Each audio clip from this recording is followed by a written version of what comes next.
the Shute podcast. Yeah, Dokken was on my show and he was telling me some story about how, because Cece would get so fucked up and like I guess some guy tried to steal one of Cece's guitars and supposedly, according to Don, he stopped him and like said, "No, you can't take that," and all that, and like it just sounded like it was just chaos at that place. Yeah, it's funny you say that, man. I think you told me that at one point before, but that I 100% believe that about Don. Don would stop a guy, like. Would he? Yeah. I think he would. I've seen. I love Don Dog, dude. His all like I think like I have like 3 clips from my show. They're like my most popular. I'm like the Dokken show for like a month when I had that interview. That's all anybody came to my channel for was just to watch that interview. The clips, like they blew up. People love him. Well, Don tells the truth. He doesn't really he doesn't sugarcoat anything. He was talking shit about Vince Neil and the clip just blew up. I was just sitting back going, okay, I don't know I don't want to get sued here, but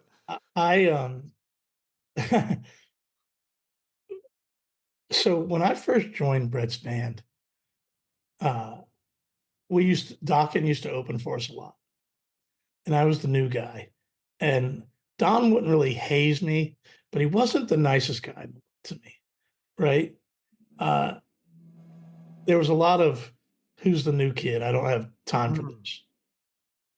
And then I think a couple of years went by and he saw I wasn't going anywhere. And one day he walked up to me and he said, "You got a good gig, kid, and you're doing good." And that was pretty cool. You know what I mean? And then and then one day we were playing a rock festival in Houston, Texas.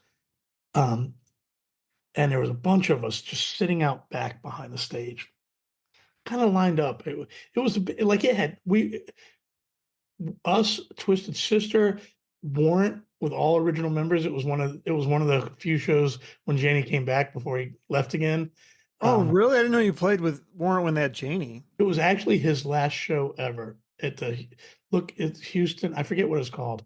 But and if you go watch the videos, you see me standing on the side of the stage, and because I was such a giant Warrant fan. Oh, me too. I love them. And I remember me and Chuck were there, and the Warrant guys are like brothers to me. They're family to me. And my drummer Chuck, we're standing outside the stage, and you can watch these YouTube videos, and you see the moment where the rest of the band looks at each other and goes, "It's just not working. It's not going to work." And then that was his last gig with him. You know what I mean? So I saw the last moment Janie was ever in Warrant. But anyway, there was all these guys. Alice Cooper was on the bill. Kicks had just gotten back together, and it was one of the first times anyone had ever seen them. And it was like a 20-band bill. And for some reason, me and Don were leaning next to each other on this fence. And Yngwie Malmsteen had just walked off the stage. And he tripped and he fell in front of all of us. What? And Don started fucking laughing. He said something like, "Serves that asshole writer," whatever it was. Oh, shit. And I'm not a giant Malmsteen fan. Like I'm not. He's great. God, no one can do what he can do. And I remember that day putting my ear on the back of his guitar cabinet just to I wanted to hear it as loud as I could possibly hear that he's really that fucking good and not hitting any notes wrong or anything like that. Because live in concert, a lot of stuff can get masked by the energy. And while he was playing, I walked up and I got down on my knees and I literally put my ear on the back of the cabinet. He's that good, man. Malmsteen is that fucking good. It's ridiculous. But he has a reputation. You know that, right?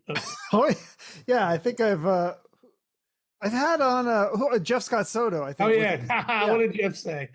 Oh, Jeff is so nice. He's like, "I just want to be friends with him again." He's like, I know he doesn't want me back in the band, but he's like, "I just want to be his friend. I want to have peace and all this." And I was like, "Oh, he seems genuine." I don't know, but Jeff is genuine. I don't know Jeff very well, but he's wonderful and a wonderful soul. And for whatever reason, Yngwie wouldn't want to be that guy's friend. That's Yngwie's loss.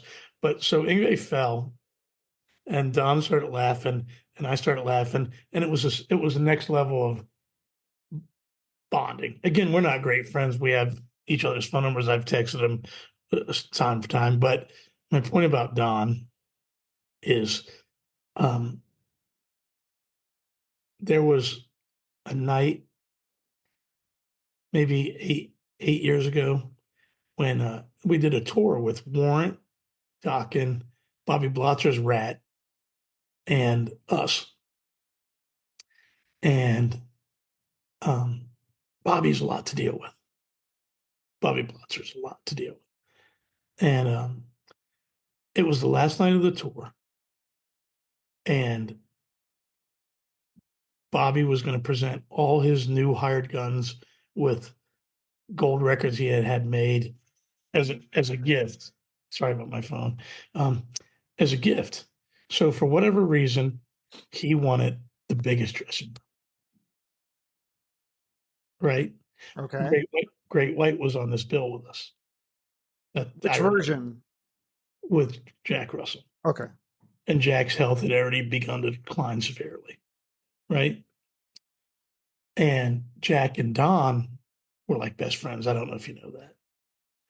But yeah, I think I did. And then wasn't, yeah, because I think there was a clip too that I have that where they talked about Jack Russell joining Dokken, or was it Don Dokken joining Great White? I can't remember, but there was some connection there. Yeah. But they loved each other. Yeah. So, and early in the morning, because I was the tour manager and the guitar player, I would come and I would assign the dressing rooms.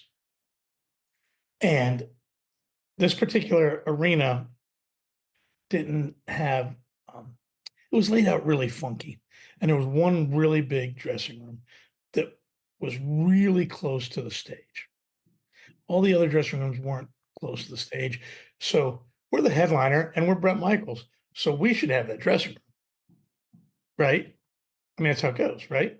I don't know. I've never been in the band. I don't know. Like, you hear stories about those kinds of things, and people argue. Some people don't give a shit, and then I don't know. So the point of that was, on that tour, it was my decision who got what dressing rooms. And even if the dressing room was the biggest dressing room, whatever dressing room was closest to the stage, we gave Jack Russell. Oh, because of the health, yeah. Yes. Yes. So Bobby comes in. What the fuck? I need the biggest dressing room today. He starts yelling at me. He's like, if it wasn't for us, Poison wouldn't be on the fucking map anyway. And Brett's here because of us giving him a chance anyway. And I'm getting out of this dressing room. And I said, Bob, let me talk to everyone, but I gave it to Jack. And Don hears this happening from down the room. Oh, Don comes, he stands by my side, and he goes, Bobby, what the fuck's your problem? It's fucking Jack's room. What the fuck? He just joins the fight. And he's like, whatever fucking Pete says it is. I'm down there in the corner. I'll take the smallest dressing room, whatever. But my point to this is, love him or hate him, Don speaks the truth. And he stands up, so later that night, Don's still so mad at Bob about it that they're all in a bar, and Don's so agitated, he gets in a fight with Bob, and the cops kick Don out of the bar. Like a physical fight?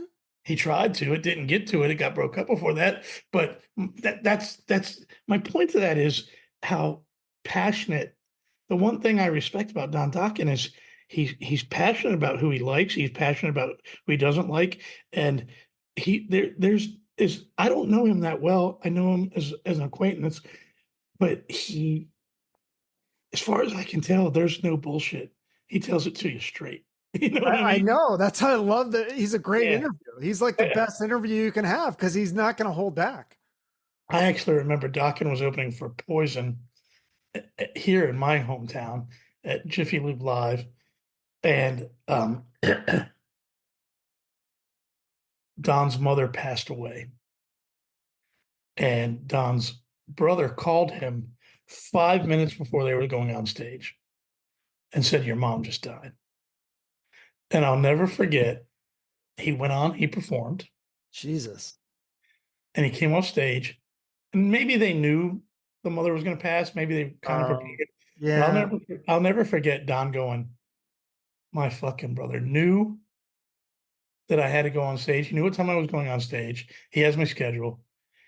He could have waited you know, it was a 45-minute set. They were like the Yeah. first, you know, and I'll just never remember. He was remorseful and calm because of his mother, but I'll never forget him going, my motherfucking brother could have waited 45 minutes to give me that call. And I remember watching that moment and seeing just this real dude, you know what I mean? So it's just interesting because it's interesting that you brought up Don, because I've always had respect for him. He was there. He's older than most of the guys from the 80s. He was there trying to make it in the 70s. And so he has a deeper vision and a longer tale to tell than most of those guys. Yeah, no, it's fascinating. So, what do you think is the deal with him and George Lynch? Because why did they not? Because I had Lynch on my show too, and he was like really nice. He has kind of like a dry sense of humor, but I thought he was hilarious. Like he was fucking around with me, but it was all like really uh kind. It wasn't like it wasn't mean spirited. But I don't know. He gets a bad reputation sometimes too. I don't know what to say about George. I've done a gig with George playing guitar with me before. I do this charity thing with Eric Brittingham in Red Beach, Hmm. and George sat in with us one night for the whole set. It was fascinating. It was a lot of fun, and he had that dry sense of humor you're talking about.